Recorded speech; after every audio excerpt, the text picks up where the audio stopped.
যুবক একটু ভাবো, বাহাদুরি তো দেখাও যৌবন দিয়া। কাল সকালে মৌত হয়ে গেলে কি করবে বলো? সূর্য তো আজকে সোনার গায়ে বলতে বলতে ডুবছে। লান আউদ ফি হায়াতিকা আবাদা। হতে পারে সোনার গার মানুষ, কাল সকালে তোমরা আমাকে কেউ উঠতে দেখবে না। হতে পারে বাংলাদেশের মানুষ, কাল সকালে কেউ আমরা সূর্য উঠতে দেখব না। হ্যাঁ, হইতে পারে।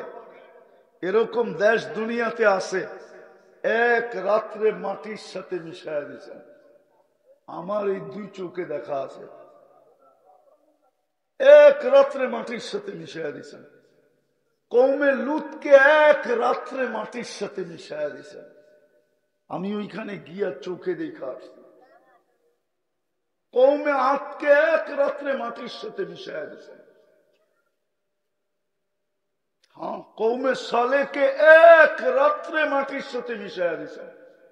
শুধু ফেরেশতা একটা চিৎকার দিছে, পুরা মাটির সাথে মিশে গেছে। শত জায়গা আছে। গত ডিসেম্বরের আগের ডিসেম্বরে তুর্কিতে এক রাত্রে 1.5 লক্ষ মানুষ মাটির নিচে চলে গেছে। ভূমিকম্প আসছিল 7.8। আমরাও চলে যেতে পারি। আসেন একটা রঙেই রঙিন হই। আমি বেশি বললাম না, প্রথম তওবা করি আর একটা রঙে রঙিন হই। পারবেন তওবা করতে? কে কে পারবেন দেখি? মনের থেকে তো, মনের থেকে তো নামান নামান। মুহাম্মদুর রাসূলুল্লাহর দিল ঠান্ডা হয়ে যাবে। হাদিসে ইঙ্গিতই পাওয়া যায়, নামাজের সময় আসলে বলতেন, বেলাল আরিহনি, বেলাল আমার মনকে ঠান্ডা করে দে। নামাজের আজান দে, নামাজ দাঁড় করায় দে, আমার মন ঠান্ডা হয়ে যাবে। যাওয়ার সময় চিৎকার দিতেছেন, আসসালা আসসালা।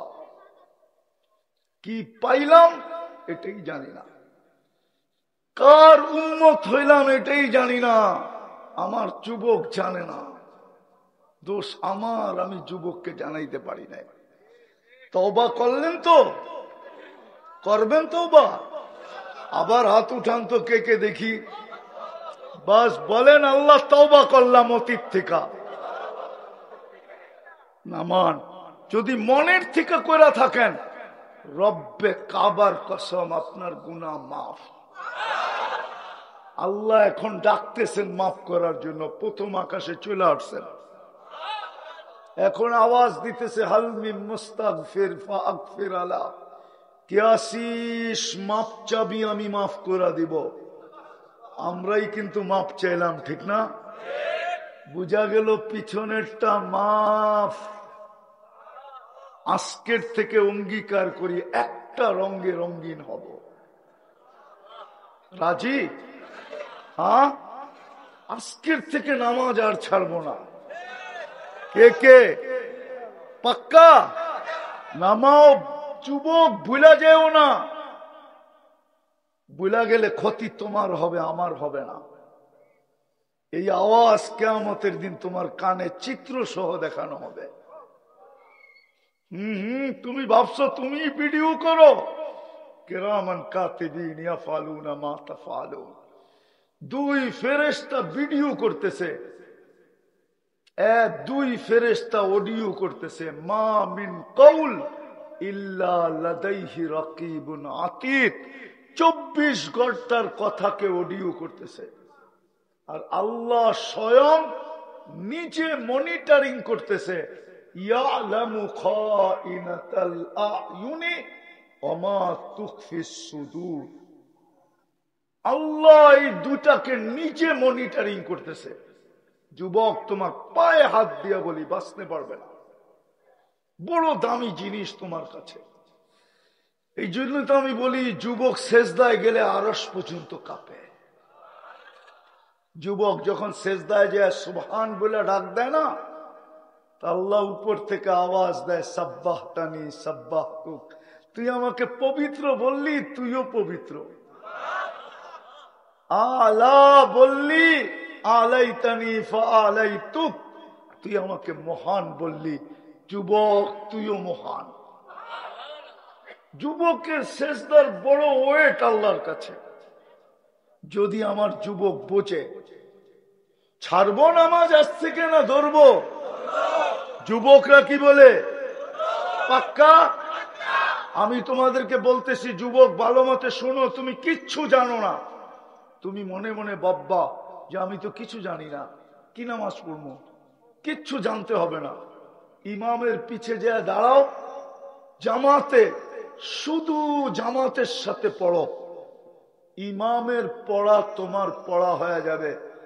রব্বে কাবার কসম, তোমার কিচ্ছু পড়তে হবে না, খালি ইমাম যেমন করে তুমি এমন করো। দাঁড়ায় আছে তো দাঁড়ায় থাকো, রুকুতে গেছে তো রুকুতে যাও, সেজদায় গেছে তো সেজদায় যাও, সালাম ফিরাইছে তো সালাম ফিরাইয়া মুস্কি হাসি দিয়া চলে যাও। ইমাম যদি বলে কি হাসি দিয়া চলে গেলি কেন? কাম বানায় আলাইছি, কাম বানায় ফেলছি, কাম হয়ে গেছে।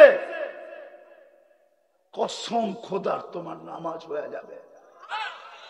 এটা এই উম্মতের জন্যই আল্লাহ সহজ করছেন, না এলে কোন উম্মতের জন্য ছিল না। আল্লাহ আমাদেরকে আমল করার তৌফিক দান করেন। উঠাউঠি করেন না। সর্বশেষ একটা কথা, যদিও ওয়েদারের কারণে তাড়াতাড়ি করার ইচ্ছা ছিল বিদায়, মাদ্রাসা আমার পূর্বে যিনি বসা ছিলেন উনি তেমন কিছু করতে পারেন না কালেকশন, কেন আমি দেখছিলাম বৃষ্টির ফোঁটা পড়তেছিল। হ্যাঁ হ্যাঁ, ঠিক না? আপনাদের চেয়ারম্যান সাহেব যখন বলতেছিল বৃষ্টির ফোঁটা পড়তেছিল না? হ্যাঁ, আমিও ভাবতেছিলাম বৃষ্টির ফোঁটা পড়তেছে, না জানি কি অঘটন ঘটা যায়, পুরা ওয়াজ শেষ হয়ে যায় কিনা। কিন্তু মনে হয় একটু দোয়া করছিলাম, মনে হয় বসলাম আর জানি কই চলে গেল। এখন তো দেখি যেটা বিচ্ছে ওইটাও শুকায় গেছে। তো বেচারায় যা করার তা করতে পারে নাই। আমি আপনাদের কাছে চান্দা করব না, কিন্তু এতটুকু অবশ্যই বলবো, রুমাল আপনাদের কাছে যাবে, মনটা খুইলা আখেরাত গুছানোর নিয়তে সাধ্য অনুযায়ী জান্নাত।